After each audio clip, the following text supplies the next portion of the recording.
He looked like any other drifter seeking shelter from the storm, but the two women watching him from the window had been waiting for someone exactly like him. Royce Barrett pulled his horse to a stop outside the weathered boarding house, rain hammering against his worn leather coat. The sign hanging crooked above the porch read, "Magnolia's Rest," in faded letters. Through the yellow glow of the windows, he could see movement inside. The silhouettes of two figures that seemed to pause when they noticed him. Thunder cracked overhead as he dismounted, his boots sinking into the muddy ground. Every muscle in his body ached from 3 days of hard riding. All he wanted was a dry bed and a hot meal before continuing his journey north. The storm had caught him miles from the nearest town, and this isolated boarding house was his only option. He thought about the job waiting for him in Copper Ridge. Decent pay for breaking horses on a cattle ranch. Nothing fancy, but honest work that would keep him fed through winter. The money in his saddlebags would get him there, assuming he could find somewhere safe to rest tonight. As he approached the porch, the front door swung open before he could knock. A woman in her 40s stood in the doorway, her dark hair pulled back in a neat bun, wearing a simple blue dress that had seen better days. Her smile was warm, but there was something in her eyes that made him pause, a flicker of excitement that seemed odd for someone greeting a stranger on a stormy night. "Well, aren't you a sight for sore eyes?" she said, stepping aside to welcome him in. "I'm Magnolia, but everyone calls me Maggie. Come in out of that weather before you catch your death." The interior was modest but clean, with a small parlor area and a narrow staircase leading to the second floor. A young woman with blonde hair sat in a rocking chair by the fireplace, her hands busy with needlework. She looked up when he entered, her pale blue eyes wide, with what appeared to be nervousness. "This here's Birdie," Maggie continued, gesturing toward the younger woman. "She helps me run the place. We don't get many travelers through here, especially not in weather like this." Royce removed his hat, water dripping onto the wooden floor. Something felt off about their eagerness to help him, but the warmth of the fire and the promise of dry clothes were too tempting to ignore. He'd learned to trust his instincts on the trail, but fatigue was clouding his judgment. "Much obliged, ma'am. Name's Royce Barrett. I can pay for a room and a meal." Birdie's needlework slipped from her hands, and she quickly bent to retrieve it. When she straightened, her face had gone even paler, but what Royce didn't notice was the way Birdie's eyes darted toward a closed door at the back of the house, or how Maggie's smile never quite reached her eyes. The stew was too salty, and Birdie kept glancing at the back door like she expected someone to walk through it. But Royce was too hungry to care about the strange behavior of his hosts. Maggie bustled around the small kitchen, ladling the thick brown stew into a chipped ceramic bowl. The smell of beef and vegetables filled the air, though something underneath it struck him as odd. A bitter scent he couldn't quite place. His stomach growled loudly, reminding him he hadn't eaten since dawn. "You look like you've been riding hard," Maggie observed, setting the bowl in front of him at the small wooden table. "Where you headed, if you don't mind me asking?" Royce picked up the spoon, his hand trembling slightly from exhaustion. "Copper Ridge. Got work waiting for me there." He took a bite of the stew, wincing at the salt content, but forcing himself to swallow. Beggars couldn't be choosers, especially in weather like this. Birdie had returned to her needlework, but her fingers fumbled with the thread. She'd been stealing glances at him since he sat down, and now she seemed to be having trouble concentrating on her work. The needle slipped, pricking her finger, and she let out a small gasp. "Careful there," Maggie said sharply, though her tone suggested more irritation than concern. "Can't afford to get blood on Mrs. Henderson's tablecloth." The name meant nothing to Royce, but he noticed how Birdie flinched at the mention of it. She pressed her bleeding finger to her lips and nodded quickly, returning to her sewing with renewed focus. Outside, the storm was intensifying. Wind howled around the building, rattling the windows and causing the oil lamps to flicker. The isolation of this place was becoming more apparent with each gust. They were miles from anywhere, and no one would be traveling these roads tonight. "This is mighty kind of you ladies," Royce said between spoonfuls. "Not many folks would open their doors to a stranger in weather like this." Maggie's laugh was high and forced. "Oh, we believe in hospitality out here. A traveler's always welcome at Magnolia's Rest." She moved to the window, peering out into the darkness. "Besides, it gets lonely with just the two of us. Nice to have some company for a change." Something in her voice didn't match her words. There was an undercurrent of anticipation, like she was waiting for something to happen. Royce found himself studying her more carefully as he ate. Her dress was well maintained despite its age, and her hands were soft, not the rough, Work-worn hands he'd expect from someone running a remote boarding house. The stew was settling heavy in his stomach, and he was beginning to feel drowsy.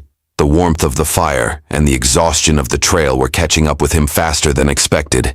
He blinked hard, trying to shake off the fatigue. "Room's upstairs, second door on the right," Maggie said, though he hadn't asked yet. "Clean sheets and a soft bed. You'll sleep like the dead." Bertie's needle slipped again, and this time she didn't try to hide her sharp intake of breath. But as Royce pushed back from the table, his legs felt strangely unsteady, and he couldn't shake the feeling that sleep might be the last thing he should be thinking about right now. The room was too clean for a place that rarely saw visitors, and the previous guest had left behind more than just wrinkled sheets. Royce gripped the banister as he climbed the narrow stairs, each step requiring more effort than it should. The wooden steps creaked under his weight, and he had to pause halfway up to steady himself. Something was wrong with his body. His vision was starting to blur around the edges, and his thoughts felt thick and sluggish. He thought it was just exhaustion from the trail, but the symptoms were coming on too fast, too strong. Behind him, he could hear Maggie and Bertie whispering in urgent, hushed tones, their voices too low to make out the words. The second door on the right opened to reveal a small but tidy room with a narrow bed, a wash basin, and a single window that rattled with each gust of wind. Everything appeared freshly cleaned, the floor swept, the bed made with tight corners, the wash basin gleaming in the lamplight. Too clean for a room that should have been gathering dust if they truly received few visitors. Royce set his saddlebags on the floor and sat heavily on the edge of the bed. His head was spinning now, and he had to close his eyes to fight off a wave of nausea. Whatever was happening to him, it wasn't natural fatigue. He'd been drugged before by claim jumpers in Colorado, and this felt eerily similar. Fighting through the growing fog in his mind, he forced himself to stand and examine the room more carefully. That's when he saw it, a gleam of metal under the bed barely visible in the lamplight. He dropped to one knee, his coordination clumsy, and reached underneath. His fingers closed around cold steel. A knife, but not just any knife. It was a bone-handled blade with distinctive carving on the grip. He'd seen this knife before, 3 weeks ago in Silver Creek, carried by a cattle buyer named Morrison, who'd been heading south with a significant amount of cash. Morrison had never made it to his destination. More searching revealed other items hastily shoved under the bed and behind the washstand. A silver pocket watch, a pair of expensive leather gloves, and a small leather pouch that still held a few gold coins. Personal effects from travelers who had stayed in this room and never left. The whispers from downstairs had stopped, replaced by the sound of footsteps on the front porch. Heavy boots. Multiple sets, approaching the house through the storm. Royce's blood ran cold as he realized what was happening. Maggie and Bertie weren't just robbing their guests. They were feeding them to accomplices, men who would handle the final, brutal details. His hands shaking from whatever drug they'd slipped into his food. Royce fumbled for his gun. The room was spinning faster now, and he could barely keep his eyes focused. Through the window, he caught a glimpse of lantern light moving around the side of the building. But as the front door opened downstairs, and unfamiliar voices joined the conversation, Royce realized he was trapped in a room that had become a tomb for other travelers, and his time was running out faster than his fading consciousness could handle. 3 men had arrived, and from their conversation drifting up through the floorboards, Royce learned they weren't here for coffee and conversation. "He's a big one," came a gravelly voice from below. "Gonna be more work than the last fellow." Royce pressed his ear to the floor, fighting against the drug coursing through his system.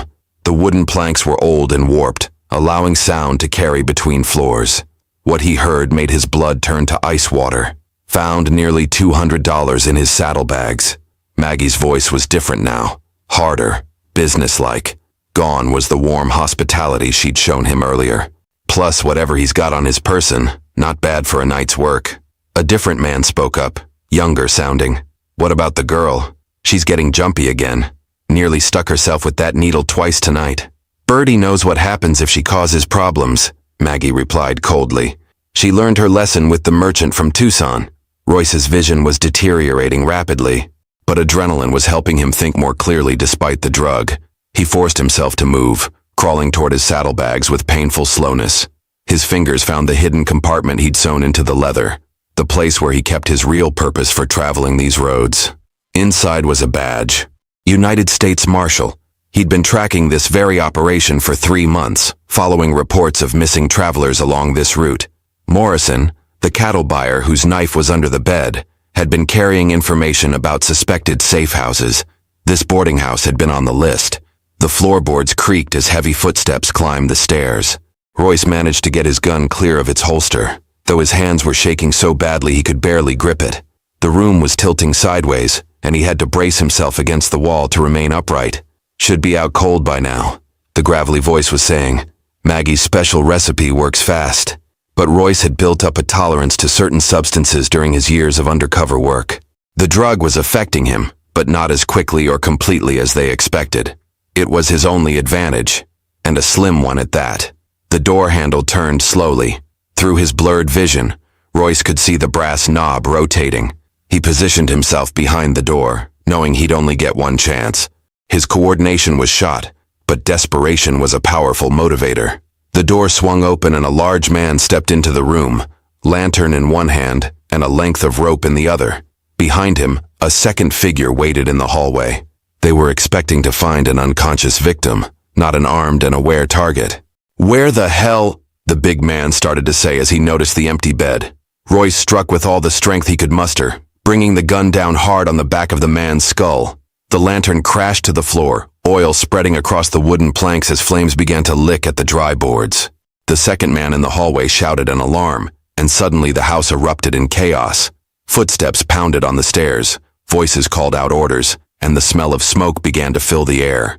But as Royce staggered toward the window, his legs finally giving out beneath him, he realized the fire spreading across the floor might be his salvation or his death sentence. And right now it was impossible to tell which. The flames were spreading faster than the men could reach him, but Royce's escape plan was about to become a death trap. Smoke filled the room as the spilled oil fed the fire across the old wooden floor. Royce crawled toward the window, his body betraying him with each movement. The drug was winning its battle against his consciousness, but the heat and smoke were forcing him to stay alert. Behind him, he could hear men shouting and boots thundering up the stairs. "The whole place is going up," someone yelled from the hallway. "Get him out before we lose everything." But the fire was creating a barrier between Royce and his pursuers. The flames had caught the bedsheets and were climbing the walls with hungry intensity. Through the growing smoke, he could see orange light dancing across the ceiling as the blaze found new fuel in the old timber. Using the wall for support, Royce hauled himself to his feet and fumbled with the window latch. His fingers felt thick and clumsy, barely able to work the simple mechanism. The glass was hot to the touch, warmed by the fire spreading through the room. Below, he could see the porch roof, a 12-foot drop to wooden shingles, then another drop to the muddy ground. The window finally gave way, swinging open to let in a rush of cold, rain-soaked air. The storm was still raging, but the fresh air helped clear some of the fog from his mind. He could hear voices below, more men gathering around the building, probably to catch him if he tried to escape this way. "He's at the window," Bertie's voice cut through the night from somewhere below. "Don't let him get away." But as Royce prepared to climb through the window, he heard something that made him pause.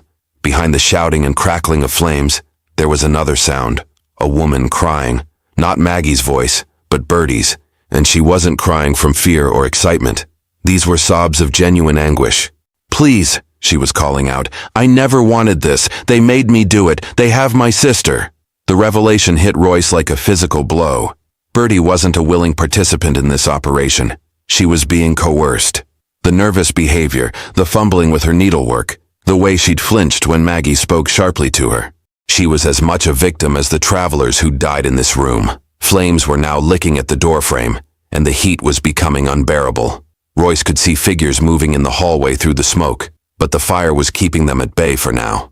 He had to make a choice: escape through the window and leave Bertie to whatever fate awaited her, or try to help someone who might be the key to bringing down this entire operation. But as a burning beam crashed down behind him, blocking the doorway completely, Royce realized his choice was being made for him, and the window was looking less like an escape route and more like his only chance at survival. The porch roof held his weight for exactly 3 seconds before the rotted shingles gave way, sending him crashing into the mud below. Royce hit the ground hard, his shoulder taking the brunt of the impact. Pain shot through his body, but the cold rain and shock of the fall were helping to burn through some of the drug's effects. He could think more clearly now, though his coordination was still compromised. Around him, men were shouting orders and running toward his position. Rolling behind a water barrel, he tried to assess the situation. The boarding house was fully engulfed now, flames shooting from the upstairs windows and licking at the roof. In the orange glow of the fire, he could see at least 4 men moving around the building, the 2 who'd come upstairs, plus others who must have been waiting outside. But where were Maggie and Bertie?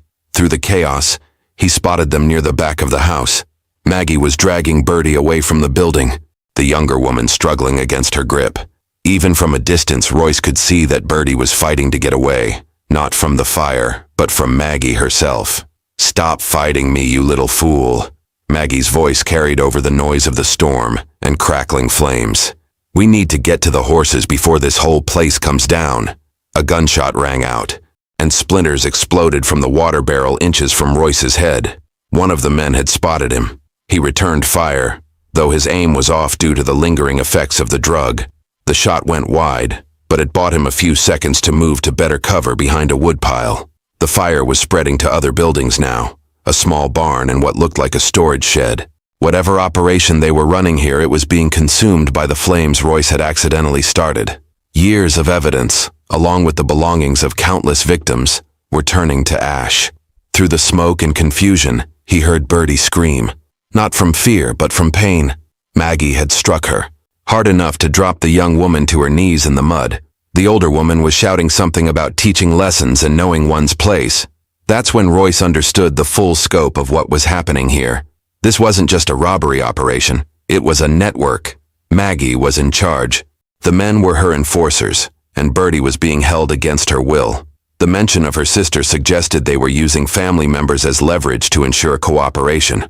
Fighting through his impaired coordination, Royce made his way around the burning building, using the chaos and smoke as cover. He needed to reach Bertie before they got her to the horses. She was the key to understanding how large this operation was and who else might be involved. Another gunshot split the night, this one closer. A man emerged from the smoke to his left, rifle raised. Royce's return shot was true this time, dropping the man instantly. But the exchange had given away his position, and he could hear boots running toward him through the mud. The storm was intensifying, making visibility even worse, but it was also masking his movements. As he reached the corner of the burning house, he could see Maggie forcing Bertie toward a group of horses tied behind the storage shed. But what Royce saw next made his blood run cold.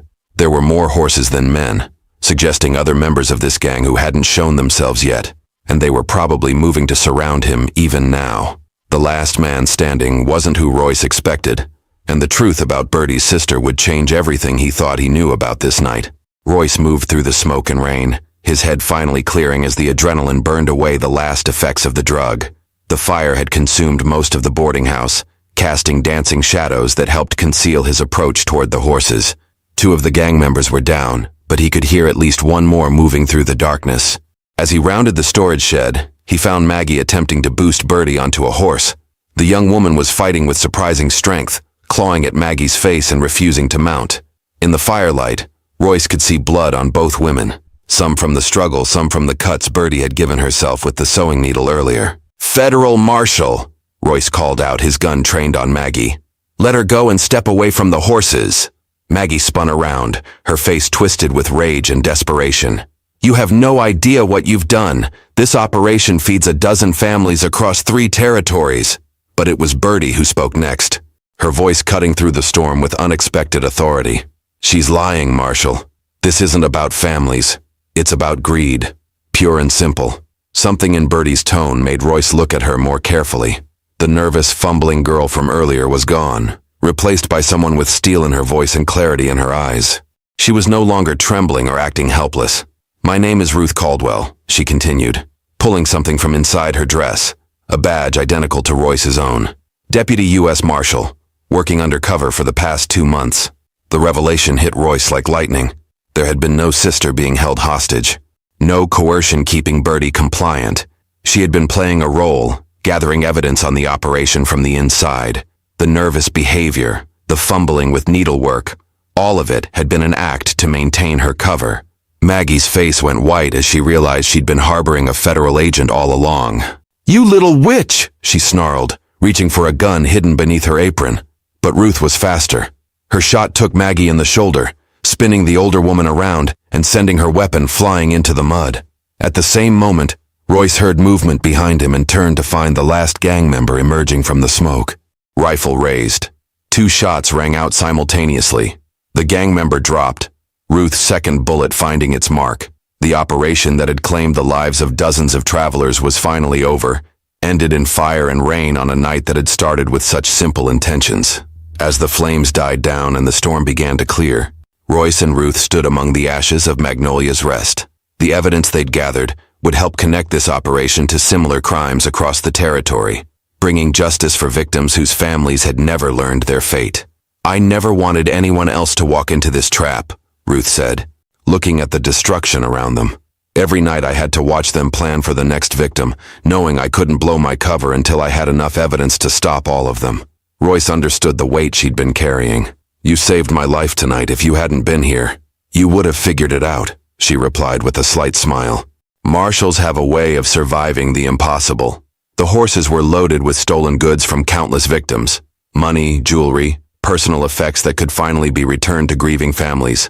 Maggie, wounded but alive, would stand trial for her crimes along with any surviving members of her network. As dawn broke over the smoldering ruins, 2 federal marshals rode toward town with their prisoner and evidence of crimes that had terrorized the territory for years. What had started as a simple search for shelter had become the end of a reign of terror that stretched across hundreds of miles. In the end, Royce had gotten what he originally wanted, a place to rest for the night. He just hadn't expected that rest to come after the most dangerous night of his career.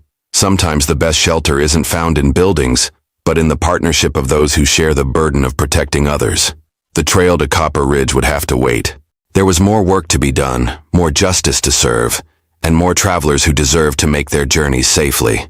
But for now, the road ahead looked a little brighter, and the dangers a little more manageable, knowing there were others like Ruth fighting the same fight. If you enjoyed this tale of justice in the Old West, please consider subscribing to our channel and supporting us with a super chat if you'd like to hear more stories like this one. Your support helps us bring these forgotten tales of courage and survival to light. Click on the next video to discover another gripping story from the American frontier.